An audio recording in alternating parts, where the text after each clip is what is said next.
Hoje a gente vai conversar a respeito da escuta nos relacionamentos. Você já observou como dificilmente as pessoas param para ouvir umas às outras? Será que quando você se dispõe a conversar, você escuta de verdade? Meu nome é Josiane Campos e esse é o canal Como Nossos Pais. Seja muito bem-vindo.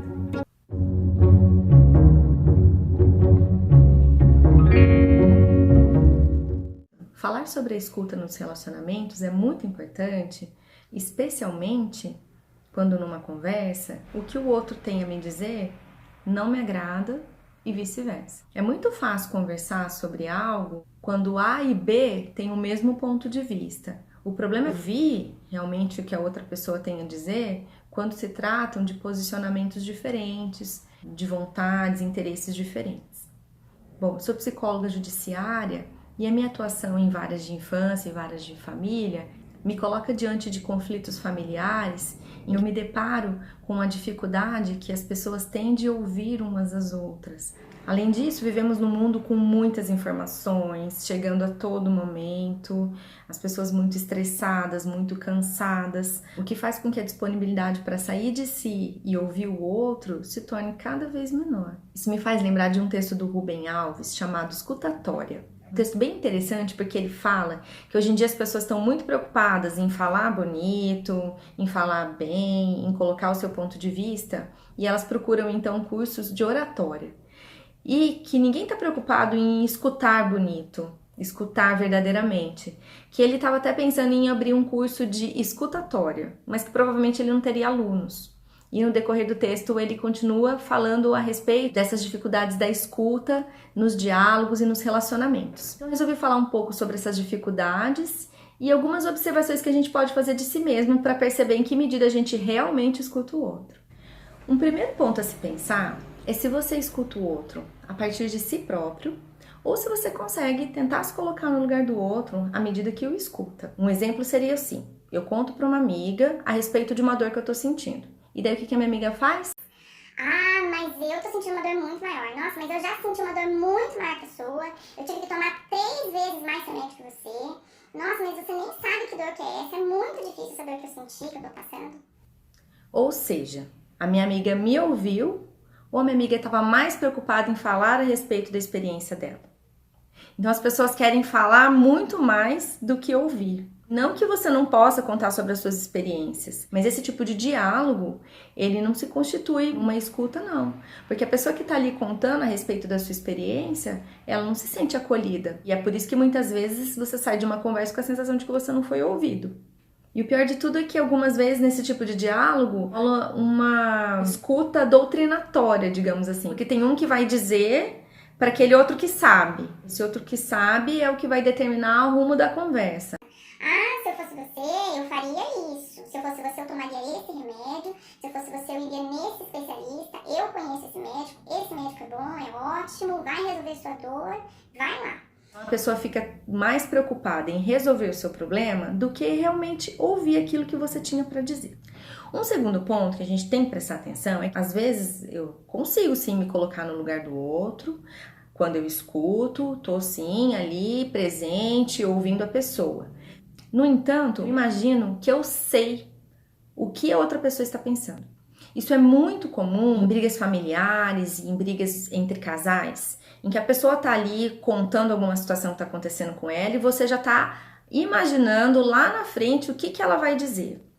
Nesse tipo de diálogo, não existe abertura para o novo. Porque pode ser que a pessoa esteja contando algo que é novo para você e por vezes é novo para ela.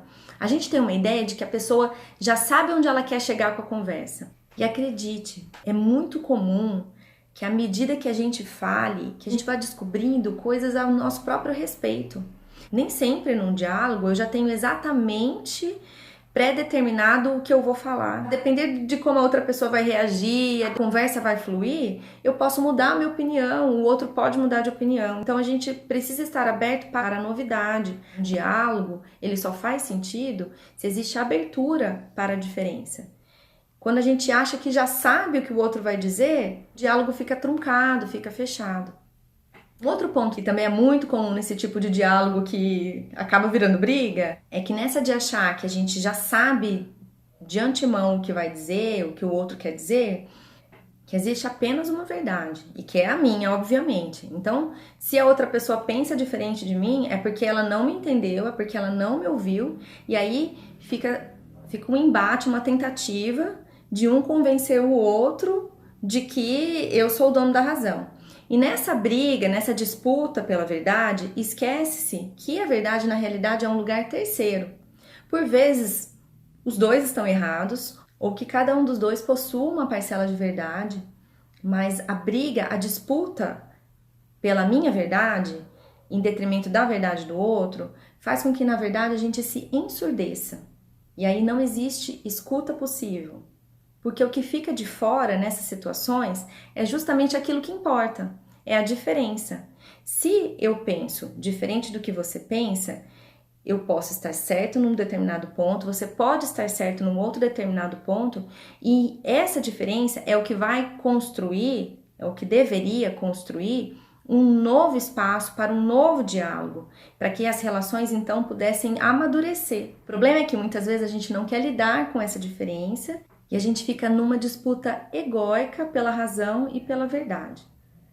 Lacan é um psicanalista francês que eu gosto muito, que ele dizia que é importante a gente se abrir para o fracasso da comunicação. O que ele queria dizer com isso? É que todo diálogo comporta um percentual aí de não dito, de dito nas entrelinhas. E é justamente aí, nesses tropeços, nessas diferenças, que se deveria prestar atenção para que se pudesse expandir o diálogo e não se fechar. Porque uma outra saída que a gente dá muitas vezes é se fechar para a conversa. Então você que sabe tudo, então eu não vou conversar mais. E essa também é uma forma de se manter surdo. Um diálogo producente, quando a gente consegue abrir mão da telepatia, de achar que sabe o que o outro está pensando, ou então se só você sabe, eu vou sair da conversa, e poder suportar que nem eu e nem você temos a razão, é o que vai propiciar uma boa relação de escuta. E hoje, como eu estou muito inspirada no Rubem Alves, eu vou terminar com uma frase dele, de um texto que se chama Se Eu Fosse Você. É na escuta que o amor começa e é na não escuta que ele termina.